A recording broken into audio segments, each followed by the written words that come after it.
Hello दोस्तों, नमस्कार। SM किसी चैनल में मैं आप सब लोगों का दिल से बहुत बहुत स्वागत करता हूं। अगर आपने पहली बार विजिट किया जरूर चैनल को सब्सक्राइब कर लेना। उसी के साथ साथ फ्री स्टॉक मार्केट क्लासेस इस चैनल को जरूर फॉलो करना, क्योंकि कल के दिन आप सभी लोगों को पता है एक इंपॉर्टेंट लेक्चर मैंने अपलोड किया था कि अगर आप शेयर खरीद रहे हो एंड अगर उसमें ये 10 चीज़ें अगर आप नोटिस अगर नहीं करोगे एंड अगर खरीद लोगे तो बाद में आप बहुत बुरी तरीके से फंस सकते हो। ठीक है, मतलब ये 10 चीज़ें आपको बता रही कि आप गलत शेयर खरीद रहे हो। तो ये वीडियो को जरूर देख लेना, काफ़ी इंपॉर्टेंट लेक्चर था, लिंक ऊपर आई बटन पे मिल जाएगा। सो चले दोस्तों, फिलहाल तो इस वीडियो को स्टार्ट कर लेते हैं। सो ठीक है दोस्तों, आ चुके हैं बिल्कुल हमारे नॉर्मल स्क्रीन के ऊपर संडे का पहला वीडियो। आप सभी लोगों को पता है यस, आने वाले नेक्स्ट 5 दिन मार्केट के लिए कैसे रहेंगे भाई। एटलीस्ट जो चीज़ें हम लोगों को पहले से पता है कि हाँ भाई ये तारीख को ये इवेंट्स है जिस चीज़ के चलते बाजार में भयंकर तेज़ी आ सकती है या फिर गिरावट आ सकती है, तो वो नॉन इवेंट्स मैं आपके सामने रखूंगा। ठीक है, तो चलो स्टार्ट करते। बट उससे पहले आपको पता है 2 फॉर्मेलिटीज़ हम लोग चेक करते हैं। कौन सा? पहला, क्या भाई बाजार में इस हफ्ते भी कोई छुट्टी है भी या नहीं। ठीक है, सो चलिए कैलेंडर को चेक कर लेते। तो आप देख सकते हो मई मंथ में एक ही छुट्टी है। कौन सी? फर्स्ट में। अरे ये तो हो गई पिछले ही हफ्ते। सो इसके बाद की जो छुट्टी है डायरेक्टली 15 अगस्त को है। ठीक है, कोई बीच में छुट्टी नहीं है, पूरा मई मंथ, उसके बाद जून, जुलाई, पूरा यहाँ पे बाजार बिना किसी रुकावट के 5 में से 5 दिन चलने वाला है। मतलब ये हफ्ते की भी बात करें, पूरे 5 में से 5 दिन चलने वाला है बाजार बिना किसी रुकावट के। देन अगर हम लोग बात करेंगे सेकेंड फॉर्मेलिटी, मार्केट का माहौल क्या कहलाता है। ठीक है, माहौल में तो हम लोग ये देखते हैं पिछले 5 ट्रेडिंग सेशन। ठीक है, इसमें छुट्टी भी आ गई तो भी 5 पकड़ लेना। तो आप देख सकते हैं पिछले 5 ट्रेडिंग सेशन में क्या देखने को मिला है। ऑलमोस्ट 1% की तेज़ी, 230 पॉइंट की तेज़ी। सो हम कह सकते हैं पिछले 5 सेशंस जो हुए, इनिंग्स हुए भाई, वहाँ पे बुल वालों ने अच्छी खासी बैटिंग की है। ठीक है, बीच बीच में बेयर वालों ने भी अपना जलवा जरूर दिखाया, बट फिर भी नेट परफॉर्मेंस की अगर हम लोग बात करें तो भाई पिछला हफ्ता भी या फिर पिछले 5 इनिंग्स की बात कर ले, ट्रेडिंग सेशन की बात कर ले, तो बुल का ही हम लोग को देखने को यहाँ पे मिला है।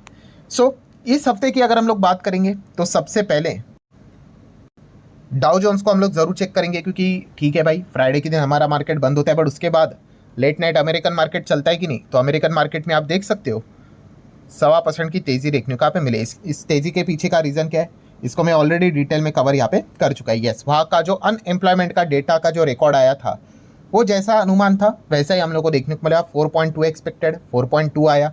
एंड माहौल थोड़ा सा वहाँ पे ख़राब है। जीडीपी जब से माइनस में जाती हुई देखने को मिली, रिसेशन की बातें स्टार्ट हो चुकी है, बट उसके बावजूद हम कह सकते हैं अनएम्प्लॉयमेंट का रेट वहाँ पे कोई चेंज देखने को नहीं मिला। एंड इसी बात को अमेरिकन मार्केट में वेलकम मिल गया। सो अमेरिकन मार्केट जब अच्छा चलता है, यूजुअली हम कह सकते हैं ये तो एक एडिशनल पॉइंट है, अच्छा पॉइंट है, खराब पॉइंट तो नहीं है। यहीं पे अगर माइनस 550 पॉइंट होता तो हम कह सकते हैं बेयर वालों के लिए एक बूस्ट मिल जाती है चीज़ों को। तो ये पॉइंट को भी आप जरूर कंसिडर कर सकते हो। देन अगर हम लोग बात करेंगे दोस्तों इस हफ्ते का सबसे इंपॉर्टेंट इवेंट, FOMC की बैठक। यस, FOMC मीटिंग का आउटकम आने वाला है। क्या इस वक्त रेट कट होगा? ठीक है, काफ़ी ज़्यादा तू मैं होते हुए देखने को आप मिली थी। इस वक्त दोनों चीज़ें इंपॉर्टेंट है, क्या रेट कट होगा या नहीं, येस और नो, ये देखना है। एंड सेकेंड, पॉवेल जी की कॉमेंट्री, कि पॉवेल जी यहाँ पे क्या स्पीच यहाँ पे देंगे, ये देखना काफ़ी इंटरेस्टिंग होने वाला है। क्योंकि आप सभी लोगों को पता ही है ट्रम्प वर्सेस पॉवेल अलग लेवल का ही एक युद्ध उनके घर के अंदर ही यहाँ पे चल रहा है, अमेरिका के अंदर ही चल रहा है। ठीक है, पहले ट्रम्प आते हैं, पॉवेल जी को बहुत कुछ उल्टा फुल्टा बोलते हैं। पहले तो वो कहते हैं भाई वर्चुअली कोई इन्फ्लेशन है ही नहीं। ठीक है, ट्रम्प को मतलब हम कह सकते हैं पॉवेल को ट्रम्प यहाँ पे क्या बोलते हैं, मिस्टर टू लेट करके बोलते हैं। उसी के साथ साथ फेड चेयरमैन मतलब पॉवेल जी को ही बोलते हैं भाई ये तो मेजर लूजर है, हम तो इसको काम से निकालेंगे। बाद में यूटर्न भी ले लिया, अरे भाई मैंने तो ऐसा कुछ नहीं बोला, मैं तो कोई उनको निकालने का कोई प्लान नहीं कर रहा हूँ। तो काफ़ी कुछ कॉन्फ्लिक्ट्स भी हम लोग को देखने को मिले। और बताना चाहूँगा ये चीज़ें जब सेकेंड टाइम हुई थी कि ट्रम्प और पॉवेल जी के बीच में, तब अमेरिका का मार्केट बहुत ज़बरदस्त गिरा था। ठीक है, क्योंकि ये कोई ऐसी व्यक्ति नहीं है भाई, ये कोई छोटे मोटे व्यक्ति नहीं है। आप सोच कर देख लो हमारे देश में, ठीक है, यहाँ पे प्राइम मिनिस्टर जी और RBI गवर्नर की ना बनती हो तो ठीक है, आप अंदाज़ा लगा लो कि कितने बड़े, ठीक है, देश के जो एकदम इतने बड़े बड़े ऑर्गेनाइजेशन, मतलब जो चीज़ है जैसे कि सेंट्रल बैंक की अगर हम लोग बात करें, वहाँ पे अगर इस प्रकार के कॉन्फ्लिक्ट्स अगर होंगे तो क्या ये एक अच्छा साइन होता है? एक इन्वेस्टर के पॉइंट ऑफ व्यू से सोचो, हमारा अल्टीमेटली गोल तो वही होता है, बड़े इन्वेस्टर यही सोचेंगे कि ये क्या चल रहा है, बच्चों जैसी लड़ाई चल रही है। पर बाद में उन्होंने यूटर्न लिए थे। बट अभी देखने वाली बात है भाई, वापस यहाँ पे फेड की मीटिंग आ चुकी है, तो इस वक्त क्या रेट कट होगा या नहीं होगा। ठीक है, ट्रम्प तो भाई बहुत प्रेशर कर रहे पॉवेल को, और उन्होंने तो एक बार फ्लो में ये तक बात बोल दी थी, कौन सी, तभी भी मार्केट जोरदार गिरा था कि भाई हाँ हाँ आ सकता है भाई, रिसेशन, मंदी, स्लो डाउन आ सकता है। क्यों?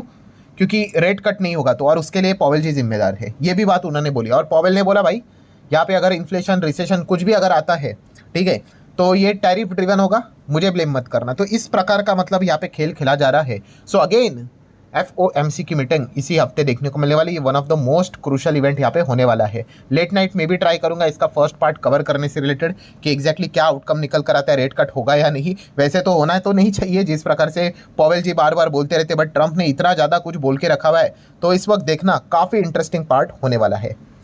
नेक्स्ट अगर हम लोग बात करें ट्रम्प के टैरिफ, इस चीज़ के चलते तो दुनिया परेशान है। टैरिफ भाई कोई ख़त्म नहीं हुआ है, सिर्फ 90 दिन के लिए पॉज हुआ है। आप सभी लोगों को पता है ये टैरिफ का भूत हम लोग को वापस आते हुए देखने को मिलने वाला है। सो इससे रिलेटेड भी अगर हम लोग बात करें तो सबसे बड़ा कॉन्फ्लिक्ट किसके बीच में चल रहा है? यस, ये चाइना और अमेरिका बीच में ये गोल गोल ये जो फाइटिंग यहाँ पे चल रही है, ठीक है, ये भी मार्केट को ऐसे गोल गोल घुमाती है।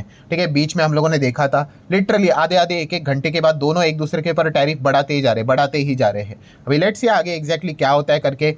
ट्रंप अपने साइड से 3-4 बार क्लेम कर चुके हैं कि चाइना मुझे कॉल कर रहा है, चाइना वहाँ पे रिजेक्ट कर रहा है कि भाई हमने तो ऐसा कुछ किया नहीं है। सो बहुत कुछ खिचड़ी पकड़ी है इस चीज़ के चलते। मतलब ये जब भी कोई खबर निकल कर आएगी भाई, मार्केट में काफ़ी बड़े रिएक्शन हम लोग को देखने को मिलने वाले हैं।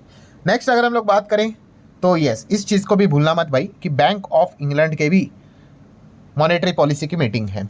ठीक है, मतलब रेट से रिलेटेड फैसला होगा, तो इसको भी आप लोग नोट करके यहाँ पे चल सकते हैं। आगे 8 तारीख को, 8 मई को इनका हम लोग को मीटिंग का आउटकम देखने को यहाँ पे मिल जाएगा। वैसे देखा कि इस हफ्ते काफ़ी कुछ अलग देश, जापान की बात कर ले, कोरिया की बात कर ले, ठीक है, इंग्लैंड, यूके की भी अगर हम लोग बात कर ले, ठीक है, काफ़ी देशों में हम लोग को छुट्टी भी देखने को यहाँ पे मिल रही है। फाइन। देन अगर हम लोग बात करेंगे, yes, one of the most important point, internal conflict अगर देखा गया तो इंडिया एंड पाकिस्तान के बीच में भी आप सभी लोगों को पता ही है कि टेंशन का माहौल देखने को यहाँ पे मिल रहा है। ऑर्डर्स तो मिल चुके हैं भाई आर्म फोर्सेस को, एक्शन कब होगा देखने वाली बात यहाँ पे होगी। ठीक है, तो एक बिग क्वेश्चन मार्क है, अनसर्टेनिटी देखने को मिल रही है। एंड ऊपर से ठीक है, एक छोटा सा बच्चा जो हमारे ही पड़ोस में रहता है भाई, वो भी नाचने लग गया है। कौन? बांग्लादेश। ठीक है, इनके ओर से भी अलग अलग स्टेटमेंट यहाँ पे सामने आ गए। ठीक है, उनके कुछ लोग बोलते हैं कि भाई हम इस चीज़ को सपोर्ट नहीं करते, बहुत कुछ चल रहा है। बट आप देख सकते हो उन्होंने भी क्या थ्रेट दी है कि इफ़ इंडिया अटैक पाकिस्तान, ठीक है, तो बांग्लादेश भी यहाँ पे क्या करेगा, शुड यहाँ पे मतलब नॉर्थ ईस्ट के ऊपर हम लोगों ने अटैक करना चाहिए, वो कैप्चर करना चाहिए। इस प्रकार के अलग अलग यहाँ पे स्टेटमेंट सामने आ रहे हैं। ठीक है, तो बहुत कुछ चीज़ें यहाँ पे चल रही हैं। तो जो भी इंडिया यहाँ पे देखो, अटैक तो होने वाला है भाई पाकिस्तान के ऊपर, ये कोई अलग बात यहाँ पे है नहीं। ठीक है, कितना मतलब जो बोलते हैं ना उसका वॉल्यूम कितना होगा वो देखने वाली यहाँ पे बात है। और उसके बाद पाकिस्तान कोई रिप्लाई देता है कि नहीं, उसके ऊपर डिसाइड होगा कि आगे भाई जाके कोई वॉर बिर जैसी स्थिति होती है कि नहीं। अगर वो वहीं पे ही चीज़ों को मतलब बोलते हैं ना कि मीडिया के द्वारा इधर उधर कुछ भी फेक चीज़ें फैलाकर अगर रफा दफा कर देते पाकिस्तान वाले, ठीक है, तो फिर चीज़ें रुक गई, वॉर से रिलेटेड आप ऐसा कह सकते हो। हाँ, बट अगर वो मेजरली अगर कोई डिसीजन ले ले, ठीक है, हमारे देश की कुछ इंपॉर्टेंट चीज़ों के ऊपर अगर वो डिसीजन लेते कि अटैक बिटैक ऐसा कुछ करे, तो फिर भाई वो तो सीधा एक्ट ऑफ वॉर हो गया एंड चीज़ें फिर खराब यहाँ पे हो सकती है। ये पूरा इफ बट अगर मगर की बातें यहाँ पे चल रही है। लेट्स सी आगे क्या होता है। बट इस प्रकार की जो सिचुएशंस होती है, चीज़ें होती है, मार्केट को पसंद नहीं होती, क्योंकि कोई भी बड़ा पैसा अगर लगाने का विचार करेगा, ठीक है, वो ऐसे सिचुएशन से रिलेटेड जब क्लियर पिक्चर होगी, जब बादल, घने बादल अगर हट जाएंगे, तभी वो सोचेंगे कि पैसा लगाना है कि नहीं लगाना है। तो ये एक दिक्कत की बात भी ज़रूर है। नेक्स्ट अगर हम लोग बात करेंगे Q4 के नंबर, वो तो जारी है, काफ़ी इंटरेस्टिंग कंपनी के नंबर अभी भी आना बाकी है, तो ये नोट करके चलना है आपने। देन FIS डेटा की अगर हम लोग यहाँ पे बात करें तो आप सभी लोगों को यहाँ पे पता ही है कि FIS अच्छी तरीके से वापसी करते हुए देखने को यहाँ पे मिल चुका है, लगातार बाइंग करे। अभी ये तो मई मंथ में एक ही ट्रेडिंग सेशन हुआ है, 1 मई को तो मार्केट क्लोज था, सेकेंड का डेटा आपके सामने 3 और 4 मार्केट बंद था, कल वापस स्टार्ट हो जाएगा। बट मई मंथ के भी शुरुआत में उन्होंने बाइंग की है, इसके पहले के भी लगातार कई मंथ्स तक वो सेलिंग ही कर रहे थे, लाल निशान आप देख सकते हो। फिर उसके बाद आप देख सकते हो 2 महीने में हम लोग को क्या देखने को मिला है, नेट बाइंग देखने को मिला, काफ़ी कम है बट चलो इतना तो है कहीं सही हम यहाँ पे कह सकते हैं। एंड खास करके इसके पीछे का रीज़न भी आप सभी लोगों को पता है, यस, डॉलर के चलते। एंड आपको पता ही है कि DIS लगातार बाइंग यहाँ पे कर रहा है। एंड अभी क्या हो गया है, इतिहास में पहली बार first time DIS hold largest share than FIS in Indian market. Yes, पहले क्या होता था, FIS ज़्यादा शेयर होल्ड करते थे, बट अभी DIS होल्ड करते हैं। अगर मैं डेटा आपके सामने रख दूँ, इसके ऊपर तो पूरा मैंने वीडियो ही बनाया, आप सभी लोगों को पता ही है। सो आप यहाँ पे चेक कर सकते हो, DIS hold somewhere around 16.91% and FIS के पास कितना है, 16.84%। ठीक है, सो हम कह सकते हैं एक अच्छी बात है कि हमारा कंट्रोल हमारे पास ही यहाँ पे रहना चाहिए, ठीक है। सो ये एक ज़रूर चीज़ नोटेबल है। देन जैसे मैंने अभी आप लोगों को बताया कि डॉलर रुपये का रिश्ता है, ये ध्यान में रखना है। तो आप देख सकते हो भाई कि 84.5 के आसपास देखने को मिले, अच्छी बात है, ठीक है, कि शॉर्ट टर्म के हिसाब से 88 कहाँ पे और 84.5 कहाँ पे, बहुत अच्छा रहा यहाँ पे एफ को मिलते हुए देखने को मिले। गोल्ड की अगर बात कर ले तो गोल्ड आप देख सकते हो अचानक से एकदम 1,02,000 3,000 से 96 95 तक आते हुए देखने को मिला। इसको लेकर भी मैंने अलग से वीडियो बना दिया। काफ़ी लोग बोल रहे हैं अरे हम ट्रैप हो गए, ये हो गए, वो आप चाहो तो देख सकते हो। कल के दिन ही मैंने सारी वीडियो को कवर किया था। बिटकॉइन की बात करें $96,000 के आसपास देखने को मिला है, वापसी हम लोग को होती हुई देखने को मिली है। डॉलर इंडेक्स की अगर हम लोग बात करें तो डॉलर इंडेक्स आप देख सकते हो, यस 100 के ऊपर वापस जाते हुए देखने को मिल रहा है। तो ये 100 के ऊपर जितना जाएगा ट्रम्प वापस खुश होंगे, अनाप शनाप डिसीजन लेंगे। एकदम इमीडिएटली तो नहीं लेंगे, बट यस अगर यहीं पे वापस 102 3 4 5 अगर जाना स्टार्ट होगा तो फिर उनका कॉन्फिडेंस बढ़ना स्टार्ट हो सकता है। सिमिलर वे बॉन्ड यील्ड की भी अगर हम लोग बात करें 4.25% के आसपास बॉन्ड यील्ड्स भी हम लोग को देखने को यहाँ पे मिल रहे हैं। देन क्रूड की अगर बात कर ले तो क्रूड आप देख सकते हो 61 के आसपास ब्रेंट नजर आ रहा है। WTI अभी भी 60 के नीचे यहाँ पे चल रहा है, काफ़ी अनसर्टिनिटी नजर यहाँ पे आ रही है। एंड रही बात ऑप्शन चेन की, तो ऑप्शन चेन में तो आप यहाँ पे देख सकते हैं भाई, इंपॉर्टेंट चीज़ तो यही रहेगा 24,500 के लेवल को तोड़ने की कोशिश बुल वाली ज़रूर अपनी साइड से करने की कोशिश करेंगे। बुल देखा गया तो मतलब धीमे धीमे करके वापस कमबैक करते हुए देखने को मिल रहा है, ऐसा नहीं एकदम ब्रूटली कमबैक। हमेशा बुल का कमबैक वैसे ही होता है, धीमे धीमे करके होता है। बियर वालों का कमबैक होता है वो एकदम ब्रूटली होता है, एकदम सीधा 200 पॉइंट नीचे, 500 पॉइंट नीचे, 1000 पॉइंट नीचे, एकदम जोरदार गिरावट। बुल बेचारे एकदम थोड़े थोड़ा थोड़ा थोड़ा ऐसा ऐसे ऐसे खिसकते हैं, ठीक है। तो ये सारी चीज़ें हम लोग को देखने को मिल जाती है। सो इस हफ्ते भी सारी चीज़ों को देखना काफ़ी इंटरेस्टिंग रहेगा। ये जो जितने नोन पॉइंट्स थे वो मैंने आप लोगों के सामने यहाँ पे रखे हुए। आशा करता हूँ वीडियो हेल्पफुल लगा होगा, चाहो तो आप इसको लाइक एंड शेयर कर सकते हो। मिलते हैं अगले वीडियो में, तब तक के लिए बाय बाय।